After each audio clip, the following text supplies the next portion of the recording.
siin lööb väga hästi karma. Ma olen teile sellest ennegi rääkinud, et igalühel on meil oma karma ülesanne siin elus. Elude numbrist saab seda saab teada sünnikaardis kõige rohkem ja kõige paremini. Ehk siis näitan teile natuke midagi muud ka siit peale karma.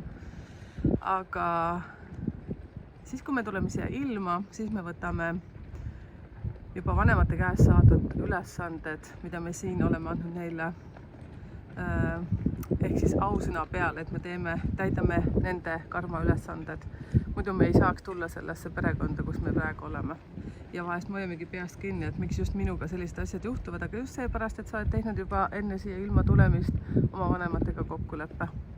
Et sa töötad läbi need karma ülesanded. Aga seda, et teada saada, mis need on, siis selleks on vaja vaadata sünnikaardist sinu ema ja isa suguvõsadest tulnud karma ülesanded ja loomulikult võtad sa ka kaasa oma eelmistes eludes käidud läbi ülesanded, mis sa pead nüüd siin läbi käima uuesti.